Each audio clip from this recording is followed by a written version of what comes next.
فرشتے، بھیج کون رہا ہے؟ رب کائنات۔ تابوت کدھر سے آ رہا ہے؟ اللہ رب العزت کی بارگاہ سے۔ لانے والے کون ہیں؟ فرشتے۔ اس میں رکھا ہوا کیا ہے؟ اپنے انبیاء کی اولاد اور آل کے تبرکات۔ پھر کیا ہے؟ وَآلُ ہارون، اور ہارون علیہ السلام کی۔ یہ صرف غور کیجئے، یہ بڑی مطلب کی بات ہے۔ یہاں نہیں لکھا کہ موسیٰ علیہ السلام اور ہارون علیہ السلام کے صرف تبرکات ہوں گے۔ لفظ غور کیے، فرمایا آل موسیٰ و ہارون، کہ موسیٰ علیہ السلام کے تو ہوں گے، مگر موسیٰ علیہ السلام کی آل اولاد کے تبرکات بھی اسی میں ہوں گے، اور ہارون علیہ السلام کے بھی ہوں گے، اور ان کی آل اولاد کے تبرکات اور آثار بھی ہوں گے۔ پھر فرمایا تحملہ الملائکہ، اور اس تابوت کو ملائکہ نے اٹھایا ہوا ہوگا اور وہ تمہارے پاس لائیں گے۔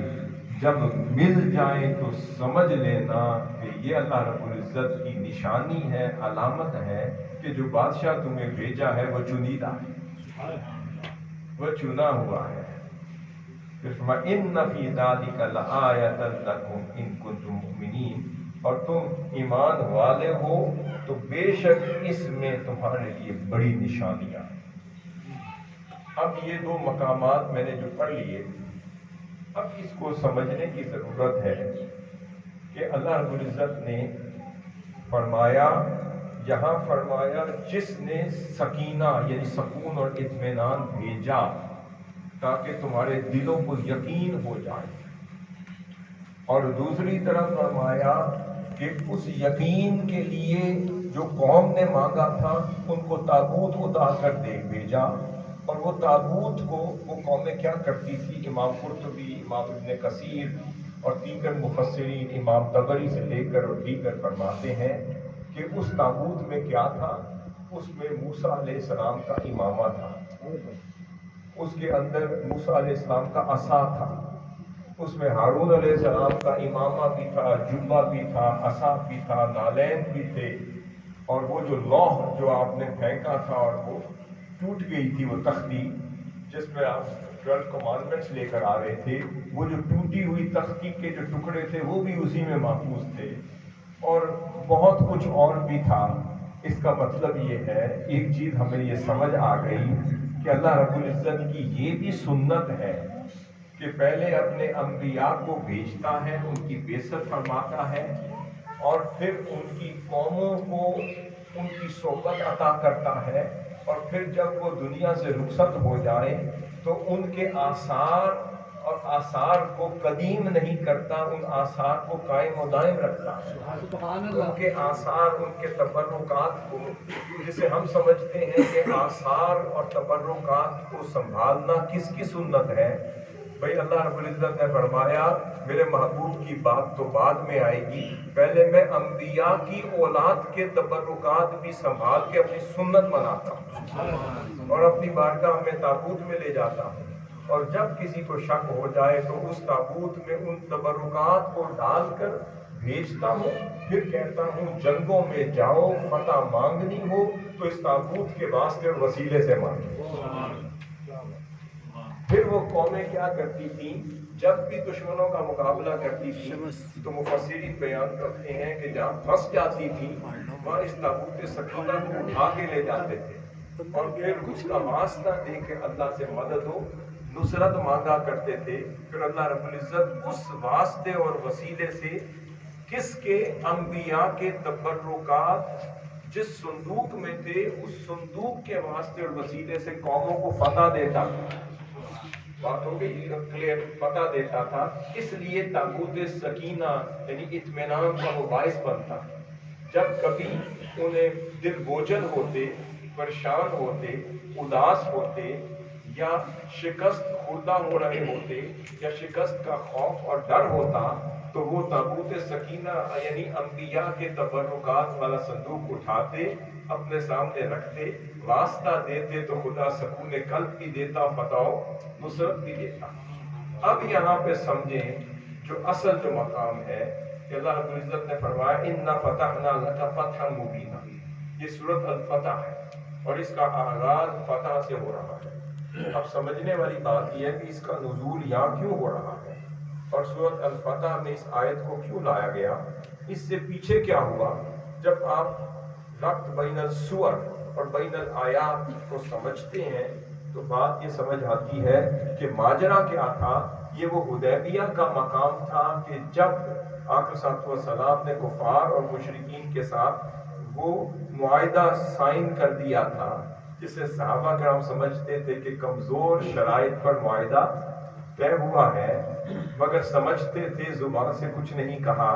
تو اب آقا صلی اللہ علیہ وسلم نے فیصلہ جو کر لیا، اب صحابہ کرام سمجھ کے آئے تھے کہ اس دفعہ فتح مل جائے گی، ہم فتح اور یاب ہو کر اور کعبہ اللہ کا طواف کر کے واپس جائیں گے۔ اب ماجرا یہ ہوا کہ آقا صلی اللہ علیہ وسلم نے تو ان شرائط پر سائن فرما دیا، دستخط فرما دیے، اور پھر فرمایا صحابیوں جو احرام باندھا ہے وہ اتار لو، بدل لو، جانور ذبح کر لو، اور پھر آؤ واپس چلتے ہیں، اگلے سال آئیں گے۔ اب یہاں پر صحابہ کرام کے ایمان کا امتحان تھا۔ وہ سوچنے پر مجبور ہو گئے کہ کیا ہمارا دین کمزور ہے؟ آقا صلی اللہ علیہ وسلم نے تو بشارت کی تھی کہ اللہ نصرت دے گا اور تم لوگ کعبۃ اللہ کا طواف کر رہے ہوگے، تو کیا دین اتنا کمزور ہے کہ کمزور شرائط پر ہم سائن کر کے واپس جا رہے ہیں؟ اب وہاں پر آقا صلی اللہ علیہ وسلم نے سیدہ ام سلمہ علیہ السلام سے مشاورت کی۔ آپ نے عرض کیا رسول اللہ، یہ سب آپ کے دیوانے ہیں، جیسے جیسے آپ کو جو کرتے کرتے دیکھتے ہیں یہ اسی کو اپنانا شروع کر دیتے ہیں، وہی ان کی شریعت بن جاتی ہے۔ یا رسول اللہ گھبراتے کیوں ہیں؟ بس آپ اپنا احرام خود کھول دیں، یہ بھی کھول دیں گے۔ محبوب آپ اپنا جانور ذبح کر دیں، یہ بھی کر دیں گے۔ آپ اپنا چہرہ شہر مدینہ کر دیں گے، یہ بھی پھیر لیں گے، کیونکہ ان کا تو رخ وہیں ہوتا ہے جہاں رخ یار ہوتا ہے، تو ان کا تو تعلق وہی ہے جہاں کا تعلق مصطفیٰ کا ہے۔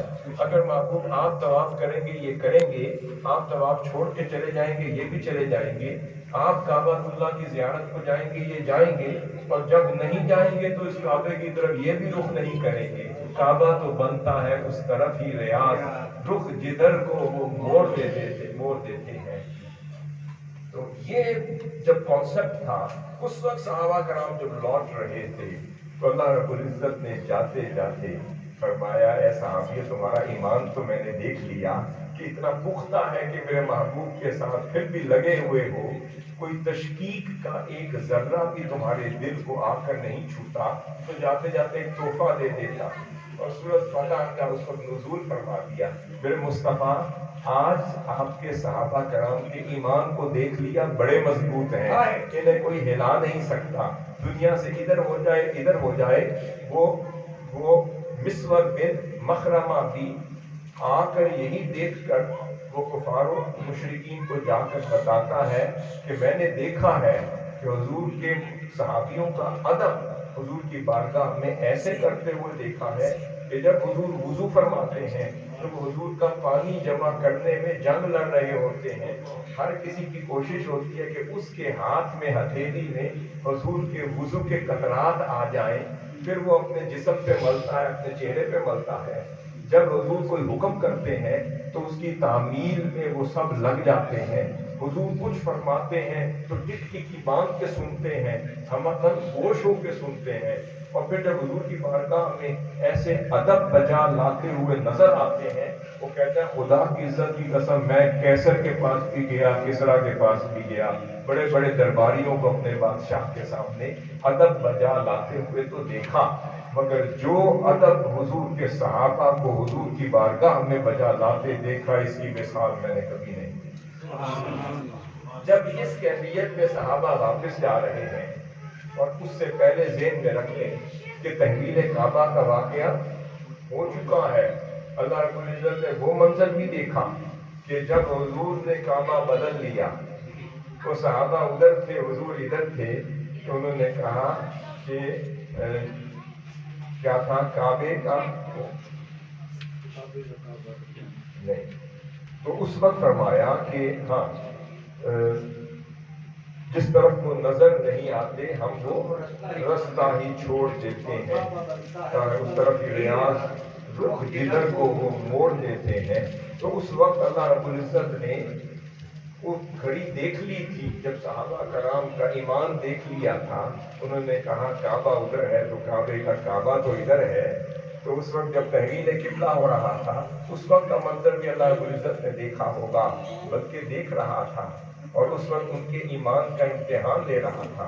جب دیکھا تو ان کانت لکبیرۃ الا علی الذین ھدی اللہ، تو وہ بڑی بھاری گھڑی تھی، اور وہ گھڑی، اس بھاری گھڑی سے بھی جب صحابہ کرام گزر گئے اور کامیاب ہو گئے کہ حضور کے خواب نماز کے دوران قبلہ بدل رہا ہے، اور جنہوں نے حضور کو دیکھ کر، اب سنیں، جنہوں نے حضور کو دیکھ کر کے کعبے کو کعبہ مانا تو ایک لمحہ بھر بھی نہ گھبرائے، جنہوں نے حضور کو جان کر کعبے کو کعبہ بنایا وہ نہ گھبرائے، اور وہ اسی وقت انہوں نے کہا ہمیں کیا پتا تھا، کعبے کی خبر تھی، نہ ہمیں کعبۃ اللہ کی، نہ خدا کے ایک ہونے کی خبر تھی، نہ ہمیں کوئی شعور تھا، نہ توحید کا پتہ تھا، ہمیں تو حضور نے فرمایا خدا ایک ہے مان لیا، کعبہ یہ ہے مان لیا، بیت المقدس کو فرمایا ادھر رخ کرو کر لیا، آج رخ بدل کر مکہ معظمہ کر لیا پھر بدل لیا، کل کو کہیں اور لے جائیں گے وہاں چلے جائیں گے، کہیں پہ رخ پھر بدل دیں گے چلے جائیں گے، ہمارے رخ تو وہیں مڑتے ہیں جہاں یار کا مکھڑا ہوتا ہے۔ اب یہ وقت آیا کہ جب امتحان در امتحان میں وہ کامیاب ہو گئے، غزوہ احد میں کامیاب، بدر میں کامیاب، خندق میں کامیاب، اور پھر غزوات میں کامیاب ہو رہے ہیں، اور پھر یہاں پر تحویل کعبہ میں کامیاب، پھر اس کے بعد آگے حدیبیہ پر کامیاب ہو گئے۔ تو اللہ رب العزت نے فرمایا بابو ٹھیک ہے اگلے سال تشریف لانا ہے، مگر جاتے جاتے خوشخبری دے دوں، اِنَّا فَتَحْنَا لَكَ فَتْحًا مُبِینًا، بے شک ہم نے محبوب، ہم نے آپ کے لیے اسلام کی روشن فتح کا فیصلہ کروا دیا۔ اب صحابہ کرام کو اس وقت فیصلہ عطا کر کے بھیجا۔ اب اسی آیت کے تسلسل میں یہ آیت نمبر 1 ہے، اور جو میں نے پڑھی ہے وہ آیت نمبر 4 ہے، ٹھیک ہو گیا؟ اس کے بعد لِيَغْفِرَ لَكَ اللَّهُ مَا تَقَدَّمَ مِن ذَنبِكَ وَمَا تَأَخَّرَ، یہ آیت پھر آ رہی ہے، یہ ختم ہو گئی، پھر فرمایا وَيَنصُرَكَ اللَّهُ نَصْرًا عَزِيزًا، اور ساتھ فرما کہ هُوَ الَّذِي أَنزَلَ السَّكِينَةَ۔ پتہ چلا یہ سارا موضوع ہی وہی تھا جو اسی سے متعلق تھا، اور اللہ نے اعلان کر دیا محبوب وہ سکینہ عطا ہو گیا آپ کے صحابہ۔ اب سوال یہ ہے کہ وہ سکون جو کیا تھا، وہ سکون یہ تھا، اب اس کو کمپیئر کر لیں کہ دوسری طرف اللہ کے نبی اللہ سے سکون اور اطمینان اور گارنٹی مانگتے ہیں، تو گارنٹی کے طور پر وہ تابوت بھیج دیا گیا۔ جو بات میں عرض کرنا چاہ رہا ہوں اور سے سنیے گا، اس گارنٹی کے طور پر وہ تابوت بھیج دیا گیا، اور اس تابوت میں انبیاء کے آثار اور تبرکات رکھ دیے، اور ان کو سبب بنایا ان کے قلبی سکون کا، اطمینان کا اور فتح ہوتا ہے۔ اور یہاں اللہ رب العزت نے فرمایا کہ وہاں معاملہ اور تھا، یہاں معاملہ اور ہے۔ فرمایا محبوب یہ جو وہاں نہ آپ کے صحابہ جیسا کوئی تھا، نہ آپ جیسے نبی تھے، نہ آپ کے صحابہ جیسے امتی تھے، تو اب آپ کے لیے کرم یہ کر رہا ہوں کہ پہلے صحابہ کرام کو، پہلے امتیوں کو تابوت بھیج کر ان کو سکون دیا کرتا تھا، اب کسی تابوت کو نہیں بھیجوں گا، نہ کسی تبرکات کو بھیجوں گا، اب صرف اتنا یقین دلواؤں گا کہ اے میرے صحابیوں ذہن میں رکھنا کہ تمہیں مصطفیٰ کا لڑ ملا ہے، حضور کی صحبت ملی ہے، حضور کی معیت ملی ہے، حضور کی قربت ملی ہے، یہ قربت یار کا تصور تم 1400 سال بعد بھی کرتے رہو گے، وہی معیت مصطفیٰ میں رہو گے، اور وہی قربت یار میں ملو گے، اور وہی تصور کر لو گے تو 100 تابوت ایک طرف، تصور مصطفیٰ اس پر بھی بھاری ہوگا۔ اب تمہیں ظاہراً کسی تابوت کو، تبرکات کو لے کر پھرنے کی ضرورت نہیں، جب ذرا نظر جھکائی دیکھ لی، دل کے آئینے میں ہے تصویر یار، جب ذرا نظر جھکائی دیکھ لی، گردن جھکائی دیکھ لی، بس تم جھکاتے چلے جاؤ، اب میں حضور کی یاد اور حضور کا تعلق اور نسبت و معیت ہر مومن کے دل میں عطا کر دوں گا، اور تبرک کی ضرورت نہیں، یاد مصطفیٰ ہی تبرک ہوگا، تصور مصطفیٰ ہی تبرک ہوگا، اور پھر حضور کا ذکر مصطفیٰ ہی تبرک ہوگا۔ اور فرمایا اگر عشق اور محبت کا یہ انتہا ہوگی تو پھر لِيَزْدَادُوا إِيمَانًا مَعَ إِيمَانِهِمْ، تو ذکر مصطفیٰ ہی ایمان کی زیادتی کا باعث ہوگا، معیت مصطفیٰ ایمان کی زیادتی کا باعث ہوگا، تعلق مصطفیٰ ایمان کی زیادتی کا باعث ہوگا۔ فرمایا اس صدی میں یاد کرو گے تو پھر زیادتی تب بھی ہوگی، 1400 سال 3000 سال بعد بھی میرے مصطفیٰ کو یاد کرو گے، ایسے ہی لگے گا کہ حضور کے زمانے میں آ گئے۔ جب حضور شیخ الاسلام نے جب یہ نعت لکھی تھی تو لفظ کیا تھے کہ تیرے ہوتے جنم لیا ہوتا، پھر کبھی تو تجھے ملا ہوتا، تیرے مسکن کے گرد شام و سحر بن کے منگتا میں پھر رہا ہوتا۔ در حقیقت 1400 سال اللہ کے ولی اور کامل اور عاشق پر ایسے بیتتے ہیں کہ وہ ایسے ہی ہوتا ہے جیسے زمانہ مصطفیٰ میں آ جا رہا ہے۔ یہ وہ زیادتی ایمان کا باعث بتا دیا۔ فرمایا کہ جن کو حضور کا تصرف اور تعلق اور محبت مل جائے اسے کسی اور سکون کی ضرورت نہیں، وہ جب بھی چاہے گا وہ اسی طرح حضور کی پگڑی میں اپنے آپ کو پائے گا۔ ایک تو یہ عطا کرتی، دوسرا صحابہ کرام کو یہ یقین عطا کر دیا کہ حضور یہاں بھی ہمارے ہیں اور حضور روز محشر بھی ہمارے ہیں، جس طرح یہاں ہمیں چھوڑ کر نہیں جا رہے اسی طرح وہاں بھی کبھی چھوڑ کر نہیں جائیں گے۔ جب صحابہ کرام کو یقین نصیب ہو گیا تو حق الیقین کے مقام پہ پہنچے تو وہی ان کے ایمان 10 ٹائمز ڈبل ہو گیا، ٹرپل ہو گیا، 10 ٹائمز بڑھتا چلا گیا۔ اب یہ وہ صحابہ کرام تھے کہ جن کی زندگیوں کا جو مقصد تھا وہ رضائے مصطفیٰ ہو گیا، وہ عطائے مصطفیٰ صلی اللہ علیہ وسلم، وہ نسبت مصطفیٰ صلی اللہ علیہ وسلم ہو گیا۔ ان کا جینا مرنا حضور کی رضا ہے، وہ حضور کی محبت میں جیتے تھے، حضور کی رضا میں جیتے تھے صلی اللہ علیہ وسلم، اور حضور کی خاطر اپنے دن اور رات بسر۔ حضرت عبداللہ ذو البجادین ایک صحابی تھے، کسی غزوہ میں صحابہ کرام بیان کرتے ہیں کہ وہ اپنے خیمے میں بیٹھے ہیں اور رات کا وقت ہے اور وہ بڑے ذوق سے قرآن مجید کی تلاوت کیا کرتے ہیں،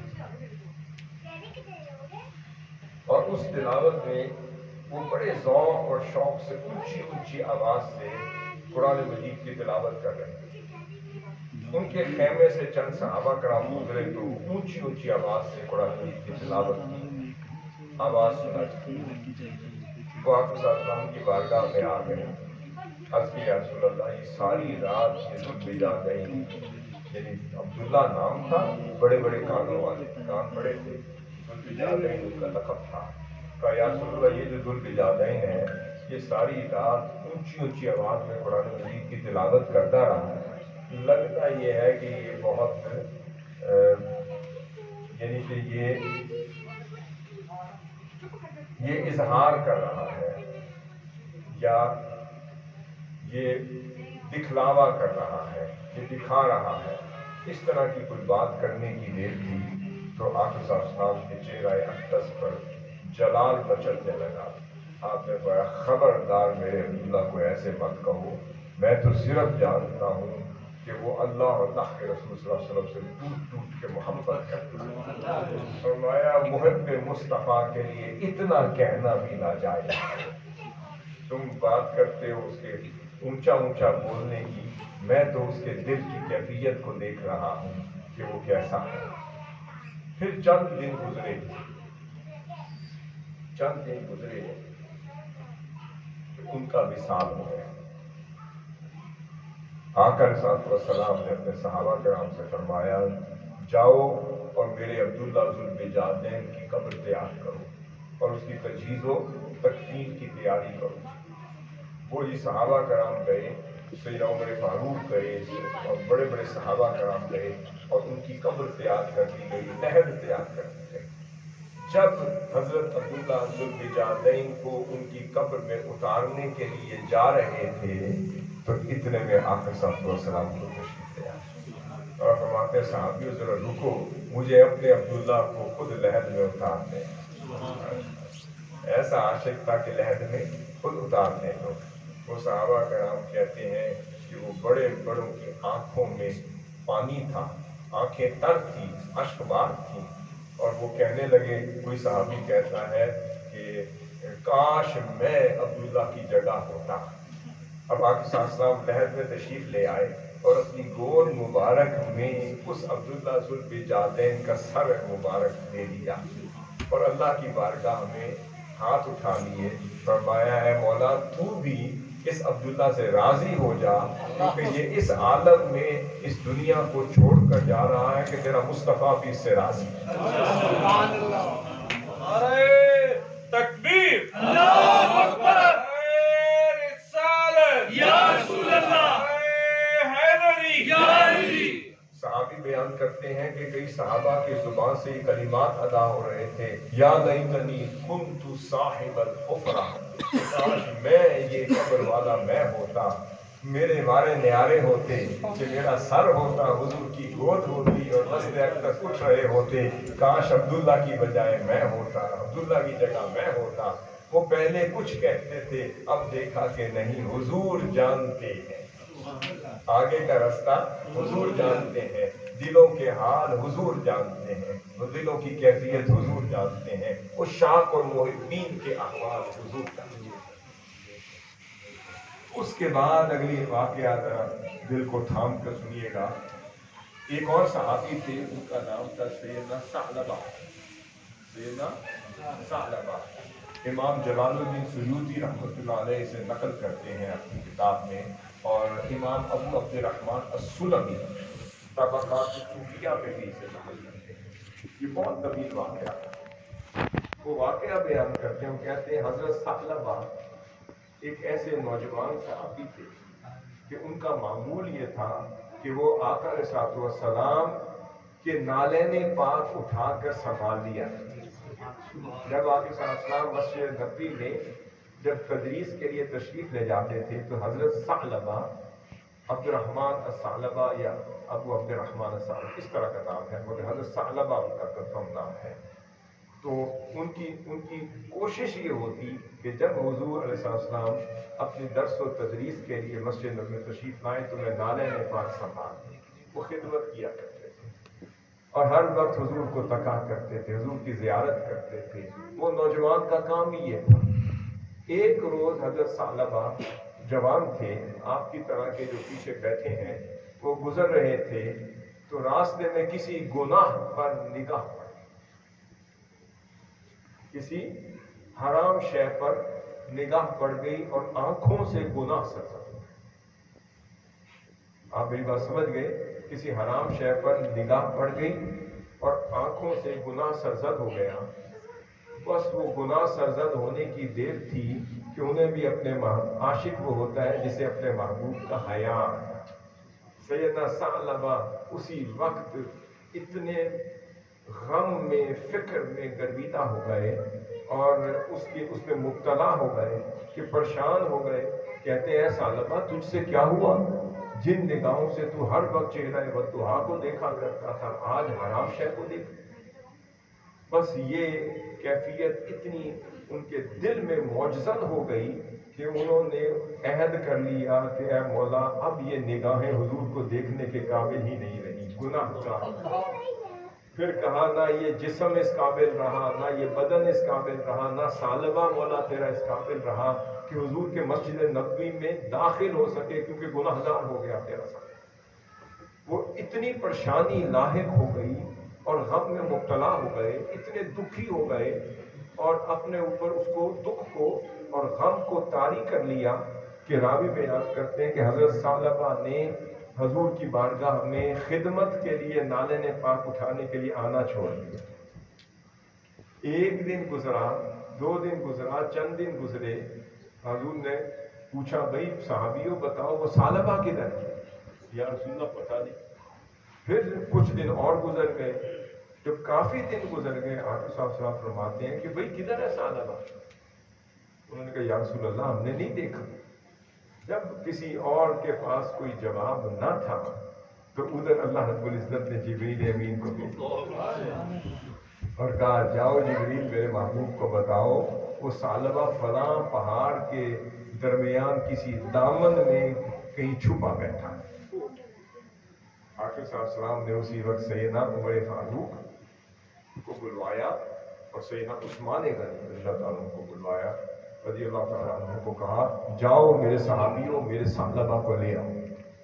حضور کہاں ہے؟ فرمایا ابھی ابھی جبریل بتا گیا ہے کہ وہ 2 پہاڑوں کے دامن میں کسی غار میں چھپا بیٹھا.